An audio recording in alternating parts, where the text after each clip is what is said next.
As for the sightings afterwards, they can probably be chalked up to a combination of misidentifications, bears, wolves, people, Bigfoot, if you believe in them, hoaxes, the Gable film, for example, the human mind turning a sighting of something into a dogma. Dogma. The word dogma. Keep in mind that this is in addition to there being no good physical videos, photographic or audio evidence, and there being no dogs with Bipedialism. bipedalism. Okay, dogman just doesn't make sense. What is a Yeah. dogman? Now, that honestly, I have to say, is true. Okay. I love the stories. I really do. Okay. But as of date, there is no evidence at all, like sightings with photos or anything. But to be fair, there's very limited amounts of evidence for Bigfoot too. You know what I mean? But I I even checked that out too, and he was right about it. Other than creepy pastas and legitimate claims that they've seen them, it didn't start long ago. Like this, I think Slender Man is the next thing that came along after freaking the Dogmen. But the Dogmen, they're really creepy stories, and I love listening to them. That's all I gotta say. You know what I mean? So if you ask me again if Dogmen exist, I'm like, hell yeah, they do. Hmm. They exist. But you But see how the word dogma and dogmen sound so similar? And yeah, then I was just looking up about dogma and something considered as an established opinion. I think that's probably where they get the name from. probably. Hmm. And the story that he was referring to, I can probably run out quick. The Beast of Bray Road movie is what they're talking. And this is Tailing Wisconsin's Werewolf. It's a book by Linda Godfrey. And I believe there's a photo that I can share if I can find it. Oh, that's cool. And he Be spelled that with two T's. I apologize. My thing might be here right now. And she's so hot. She's so dope. And she has vampire teeth. It's your fault you started me. You got me hooked. He just sent it, and I was like, "Oh wow, that's cool." He said he'll do some more later when he can, but I just took a glimpse at it. but yeah, this is the 14 facts about the Beast of Bray Road. Wait a minute, hold on. This is the same thing Now we this just is read. Oh, this, you're going to Google that. It's just not on the screen. I got you. I'll put the post up real quick. That way. No, they're probably extinct. That's what Dan said to you. Have you ever seen a Wendigo? And he said no, they're probably extinct. That was his response. But he's heard of it. Then he's heard of it. Nope, they're probably He didn't say extinct. what. Yeah, he didn't say what is that. He said no, they're probably extinct. So Okay, no, that's the link right there. If you I'm want on it now. if you want to check that out. Oh wow! See, that's the thing that those people saw in Texas. Hmm. It's the exact same thing. Oh wow, that's wild. The creepiest animal you've never heard of. The creepiest animal.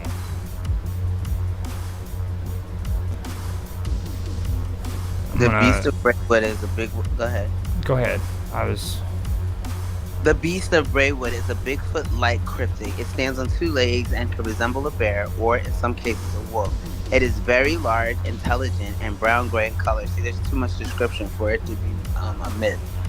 But Braywood is a country road in Elkhorn, Wisconsin, where the beast was first seen. The local reporter Linda Godfrey, who first covered the story, was so convinced of the eyewitness's account that she wrote the book, The Beast of Braywood, Tailing Wisconsin's Werewolf. She believes the beast is real, but has never had a first-hand experience with it. Many locals consider the beast of Braywood to be a werewolf. Some cryptozoologists consider it only another series of Bigfoot sightings. Eyewitness accounts date back to the oh man, these stupid ads. Hold on. Yep. Eyewitness, there it is. Eyewitness accounts date back to the formation of the state, but most sightings of the beast of Braywood occurred between 1989 and 1991. Here is one woman's first-hand account from 1999. The beast may go all the way back to the very first settlers in Wisconsin who described who described canine features who would attack and then vanish without a trace. Here is someone's first-hand experience with the beast of Braywood. I lived in the town of Franklin, Wisconsin. This was about 1997 to 98. We had just moved into a brand new subdivision and were currently the only house that was built.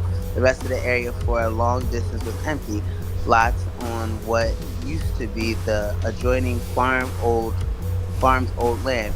Our backyard had a running creek. On the other side of the creek was some bushes and a single lane road with an old wooden street light that gave off an orange hue about 30 yards or so away. It was a warm summer night and I was having a sleepover with one of my friends. We had all the lights off and were playing hide and seek, in the dark. I went back into our sunroom and saw something crouched over, illuminated through the bush and the orange streetlight. I'm not sure how to describe its body posture. You know how when you're ready to throw up and you hunch over on your knees and palms? Uh, it says I was similar to, but I guess it was similar to that. Its breaths were so deep and heavy that you could see its chest heaving from the distance. We had a 140-pound Akita who stood 6 feet on his hind legs. I could easily tell that whatever this was dwarfed my Akita. I also knew that it wasn't any type of dog or wolf. Its hind legs were thick and muscular like a man's, but its body tapered at the abdomen and head like a wolf or canine. I called out to my friend who came over and just said, "What the fuck is that?" to me, trying not to make much noise. What the beep? We said you're gonna have to get a beep button. We sat there as it was hunched over for a good 30 minutes. My dad, who was a hard ass Vietnam vet, came out to see what the hell we were doing up so late. We asked what it was, and he just said, "I don't know." He then went outside as we stayed in. Scared for my dad, he had one of those old megalights that had the power of 1,000 candles and took it with him. He stood in the driveway and shined it on whatever we were watching. It looked back at us, and honestly, I don't remember its eye color. What I do remember is that when it took off into the bush, it took off upright, like a sprinter from the on all four stance. My dad heard it splash through the creek and hightailed it in. He was one of those, it was one of those fucked up moments you don't really talk about because people will think you were crazy. When I heard about it so many years later, I immediately knew I seen it too. There you go. I figured we would just do one of them because they've got tons of this, and like you said, it's pretty spammy. Well, there's only one more story there, isn't there? Do you want me to read it? You can. It's up to you. I can. It doesn't matter. Yeah, you can read it. Okay. Because I just scrolled down a little bit. There's only a little bit there. You say you have pop-up blockers. Mine has ads popping up in the middle while I'm reading. So. Yeah. I'm just back out of that. Okay, now another first-hand account. This took place in Claiborne, Texas in October 2016 at around 1 a.m. Me and my girlfriend were sitting outside on my dad's porch smoking a cigarette. It was dark, so it was pretty hard to see. I also want to make a note that my dad lived on about 300 acres of vacant land, and he did you already read this? No. Okay. And he did, for a fact, have many wild animals that roamed at night as well as cattle. So we were pretty used to seeing wild hogs, coyotes, raccoons, and even wild turkeys approach the house once the sun went down. This didn't seem like any of those things. There were no streetlights, and the closest neighbor was about 2 football fields away. Oh wow! So I knew it wasn't that. We noticed something creepy through the grass about 30 feet away from the porch. The movement reminded us of a coyote, but this, whatever it was only about 4.5 feet tall and were from 7 to 10 feet long. Its body was pressed completely against the ground and its head turned towards us, almost as if I was. Hold on a minute. Almost as if I was stalking. It was stalking us as prey. Oh gosh. We were pretty freaked out when we noticed, so we grabbed our cigarettes and our shoes. But that's when things got even freakier. This thing had been crawling towards a medium-sized tree, and as it passed behind the tree, it didn't reappear on the other side. Could it have climbed the tree, or perhaps stood upright behind the tree, hiding, watching? I did not stay. Hold on a minute. She's so cute. This.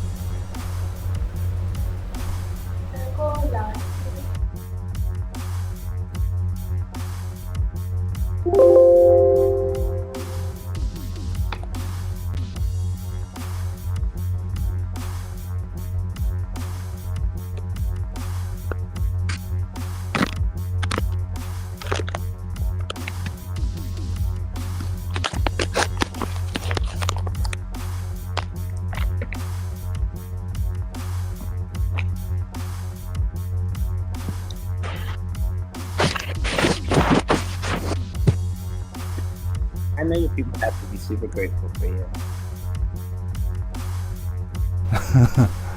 They have to be though. Are you there?